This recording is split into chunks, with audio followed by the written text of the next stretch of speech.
Defies President Trump, look what he said. With regards to his association with President Trump, House Speaker Paul Ryan is to a greater extent an undeniable irritation than he is an assistance. He more likely than not made sense of that by impeding the president he is giving himself and the Republican House he drives an notoriety for being a piece of a do-nothing Congress. Apparently, he trusts his qualifications as an rhino are more essential than his leader's motivation.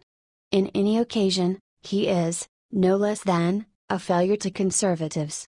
Review that he was chosen to the position of the Speaker in the fallout of the resignation of previous Speaker Boehner, another Republican who experienced considerable difficulties this conservative thing right. Review additionally that Ryan was Mitt Romney's running mate in 2012. So it is absurd to anticipate that Ryan will be a reliable conservative. It's simply not in his blood. Ryan's most recent cleanup with the president includes the president's immigration agenda. In particular, Ryan contradicts President Trump's intent to forbid lawful migrants from getting welfare benefits for the initial 5 years they are in the nation. The thought is to safeguard that the individuals who arrive here lawfully can act naturally supporting. It bodes well, consequently, Ryan contradicts it. House Speaker Paul Ryan, seems to want struggling working-class Americans to stay poor, saying he is opposed to President Donald Trump's proposed immigration cuts. Trump, along with Sens. Tom Cotton, RR, and David Perdue, RGA, this week introduced the RAISE Act, a largely merit-based immigration program that aims to protect the U.S. taxpayers and American workers by reducing legal immigration and putting upward pressure on wages. Ryan's not content with this. What's his concern? I just think arbitrary cuts to legal immigration do not take into account the economic needs as the boomers are retiring, Ryan told the Milwaukee Journal-Sentinel on Friday afternoon. With baby boomers leaving the workforce, we will still have labor shortages in certain areas, and that's where a well-reformed legal immigration system should be able to make up the difference.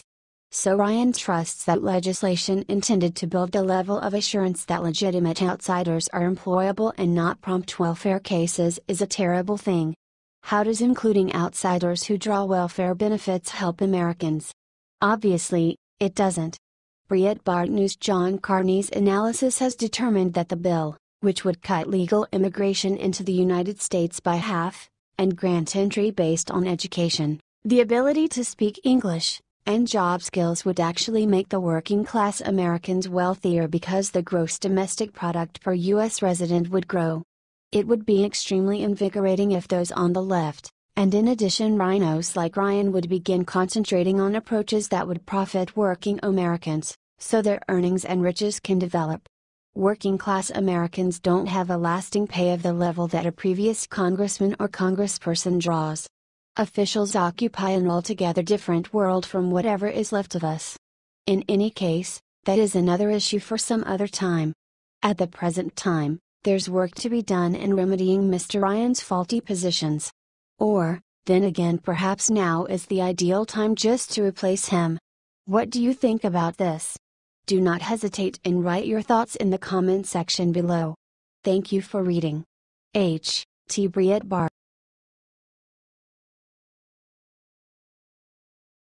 President Trump just dropped on Mitch McConnell. Get back. The universes of Donald Trump the businessman and that of political Washington could barely be more extraordinary. One world relies upon innovations, offering some incentive, capable deployment and management of assets, and diligent work. Alternate relies upon none of those things.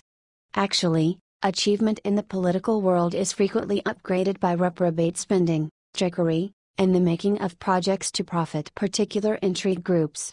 So it is likely that President Trump gets himself baffled by the way that he can't just format an arrangement for achieving a goal, get input from able subordinates, and after that simply give the request to complete it. He would never have constructed his business empire in the event that he needed to manage what he experiences in Washington. Indications of Donald Trump, the quintessential agent, have appeared as he has as of late considered Senate Majority Leader McConnell responsible for getting the Obamacare repeal legislation passed. His tweets prompting Mr. McConnell to get back to work, and you can do it, are what you would hope to hear from a business leader. What's more, you would likewise anticipate that the subordinate will keep up without a moment's delay. It's a reviving change from the way Washington regularly works. A White House official told CNN Trump and McConnell spoke on the phone Wednesday about the path forward on health care and did not dispute that it was an animated conversation. A source familiar with the call said the conversation occurred while Trump was on his New Jersey golf course. You can wager it was vivified. President Trump is properly disappointed that a Republican-controlled House and Senate can't pass priority legislation on which the president ran. Presumably, he advised McConnell to take care of business. McConnell is presumably not used to having an assignment before him that he is relied upon to finish. For this situation, it implies a bill on the president's work area. Whatever else is an inadmissible disappointment. Asked about Trump's relationship with McConnell and how they would characterize their call, White House Press Secretary Sarah Huckabee Sanders said, "I think you can see the president's tweets. Obviously there is some frustration.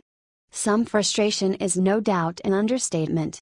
The word has come down from the White House, create a law that solves the Obamacare mess, get the legislation through both houses, and on the president's desk.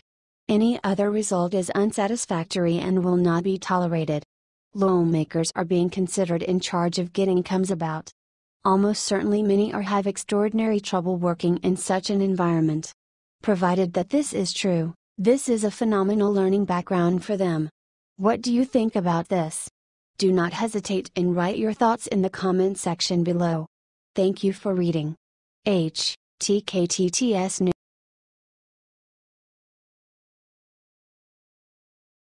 Sanctuary California strikes again. Call on President Trump with insane lawsuit against. One approach to make sure you stand out enough to be noticed is to debilitate to cut off his or her flow of funds. They regularly maintain their positions in office in light of their capacity to bring home cash to pay welfare benefits, made government employments, and reserve different projects that are well known to the voters. Touch the funds that empower the majority of this and you will get a provoke and unmistakable response. President Trump has done quite recently this by requesting that particular government grants be suspended to state and nearby purviews that receive sanctuary status. A few cities, for example, Miami, Florida, have submitted to government law and have had their financing re-established. Others are far less agreeable. It should not shock anyone that California falls into that last classification. Government authorities in California are angry over President Trump's crackdown on sanctuary jurisdictions. How concerned these authorities truly are for the displaced people in their middle is begging to be proven wrong, yet obviously having their financial plans cut is an anathema. By what means can a state as of now in a bad position from years of monetary botch be required to work if $28 million in federal subsidies are cut? So California is doing what it specializes in, complain and file lawsuits. On the off chance that a jurisdiction could sue its approach to prosperity, almost certainly California would be an early adopter of such a program. In any occasion, the state is suing the Department of Justice trying to get its subsidies re-established. California is suing the Trump administration for threatening to withhold funds for sanctuary cities, accusing the Justice Department of pure intimidation and arguing the state, not the federal government, should be the one to allocate its law enforcement resources. When President Trump threatened to defunct our local law enforcement's ability to do his job and protect our people, he picked up the wrong fight, State Attorney General Xavier Becerra said. Becerra sounds entirely intense there. Presumably, this is a sound trump for the following election campaign. It's a low blow to our brave men and women who wear the badge, and to the communities they serve, Becerra said, when announcing the lawsuit. Another great sound trump. Somebody may call attention to this as all frightfully uneven, and that all Becerra needs to do is to quit hindering the government in its enforcement of federal immigration statutes, and the issue would leave. Since Becerra and other California authorities won't bring about, we will. Painstakingly watch the wording in the accompanying statement, and note the unpretentious blunder that is purposely infused. These conditions did not appear in any federal statute, and they do not reflect the will of the Congress in appropriating funds, the lawsuit said. To the contrary, The new conditions are simply the latest attempt by the Trump administration to coerce state and local jurisdictions into the implementation of the federal government's immigration enforcement priorities. It's the last word, priorities. The Trump Department of Justice is demanding not that neighborhood previews complete priorities, but instead laws. The utilization of priorities is thinking. It is expected to give the feeling that President Trump has made an arrangement of needs separated from the law, and is rebuffing locales for not following his strategies, which may be thought to be discretionary. Not the situation. The Department of Justice is looking to authorize government law. Liberals, states and cities, for example, those found in California, are trying to impede the requirement of government law. Just to guarantee our users that California is by all account not the only place such garbage can be discovered, we likewise have the ludicrous instance of Chicago, Illinois, keep running by the notorious previous Obama head of staff Rahm Emanuel. He is suing also. It ought to be called attention to that his city and the entire state is in such a critical money-related emergency, to the point that it likely wouldn't assume quite a bit of lost incomes to push them over the edge. The California suit comes on the heels of another filed in early August by Chicago Mayor Rahm Emanuel. In that 46-page complaint, Emanuel claimed the Dodge, under the stewardship of the Attorney General Jeff Sessions, wants to slap unfair conditions on the Edward Byrne Memorial Justice Assistance Grant, a long-running federal crime prevention grant. The murder rate in Chicago is both a catastrophe and a disgrace. What's more, that is notwithstanding the indecently abnormal state of other vicious violations. However, Mayor Emanuel needs to secure his illegal aliens. Discuss an arrangement of botched needs. Be that as it may, what would you be able to state? The general population chose him, and now they've procured the products of their imprudence. The Dodge fired back in time, with a spokeswoman of the department reportedly saying it's particularly tragic that the mayor is less concerned with that staggering figure than he is spending time and taxpayer money protecting criminal aliens. To take this back to full circle, what we are managing is an across-the-country development with respect to one side intended to bring foreigners into the nation, give them an official safe house and welfare benefits, concede them voting rights, and after that receive the reward at the surveys. It doesn't take much to discover more than one violation of the law in that arrangement. That a court would hear a case that adds up to an endeavor to strip the national administration of some of its legal requirement powers puts the requirement for legal change on the open show. Sanctuary cities and states are in disobedience to legal government statutes and their authorization. In the event that anybody ought to be pulled into court, it ought to be the leaders of those purviews impeding the requirement of the country's immigration laws. What do you think about this? Do not hesitate and write your thoughts in the comment section below. Thank you for reading. H.T. Fox News.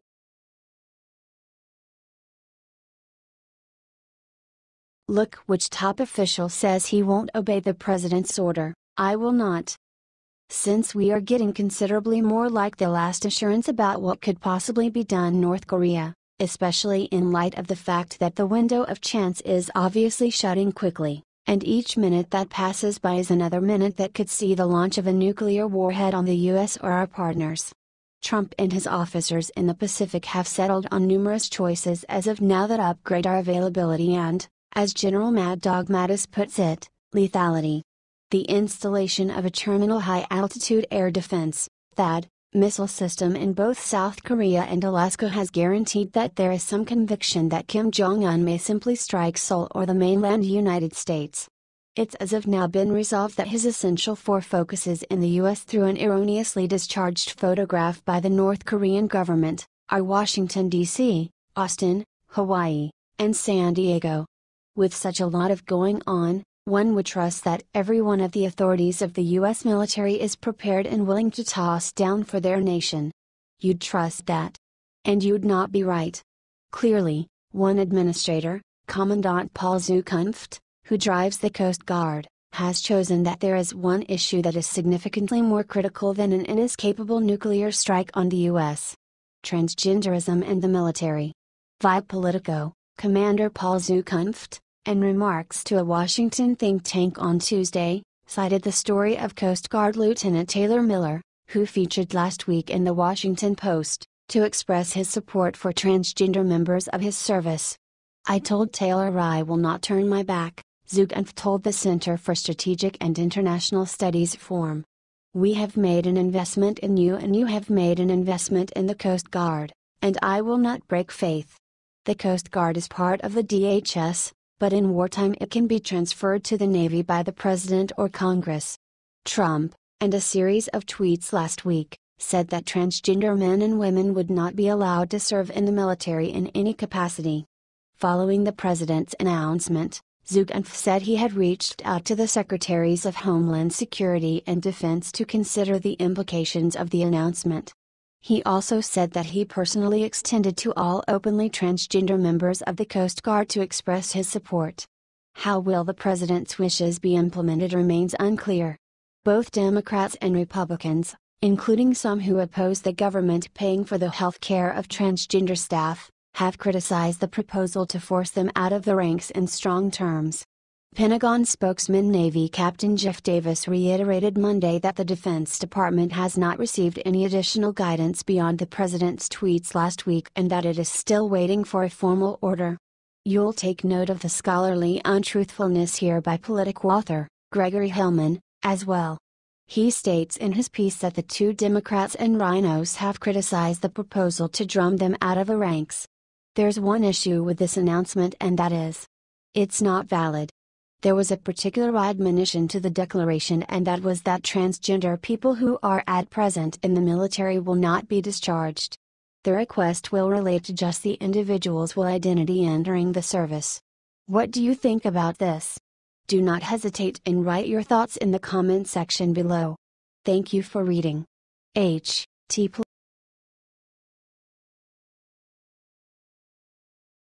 Justice is served. FBI just dropped major announcement, Bill Clinton and Loretta Lynch are sweating bullets. Bill Clinton and Loretta Lynch suspected that they were free for their tarmac meeting amidst Hillary Clinton's email trial. The meeting was clearly questionable, particularly since Loretta Lynch then the Attorney General and supervising Hillary Clinton's trial. Investigation was drawn nearer by Bill Clinton amidst the trial. Why else would Bill Clinton have a private closed-door meeting with the Attorney General? Furthermore, it gives the idea that the FBI trusts that there is a whole other world to this meeting than initially was found.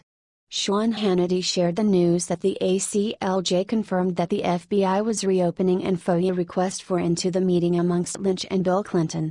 At long last, our nation could at long last comprehend what was urgent to the point that a previous president thought he should meet with the individual accountable for his wife's investigation for. ACLJ reports, we just have delivered 413 pages of documents on the clandestine Clinton-Lynch meeting to the U.S. Senate Judiciary Committee. This timeline and these documents include the evidence of Attorney General Loretta Lynch's alias email account, numerous redactions, including main talking points, and circumvention of FOIA, Comey-led FBI lies on the existence of requested documents, Dodge media collusion, a White House connection, and revelations that Obama loyalists are now investigating themselves. This could at last shed light into the shady dealings of the Clintons that they have been stowing away for a considerable length of time. In the event that Hillary Clinton is as yet ready to avoid justice for her wrongdoings, in any event, Americans can see for certain exactly how slanted she is. These archives could close down Hillary Clinton's political future after bits of gossip have been widespread that she is planning running again in 2020. The Clintons have been managing oblivious for a really long time and escaping with it. Ample opportunity has already passed that Americans ought to have the capacity to see exactly how abnormal they genuinely are. What do you think about this? Do not hesitate and write your thoughts in the comment section below. Thank you for reading. H.T. The Gateway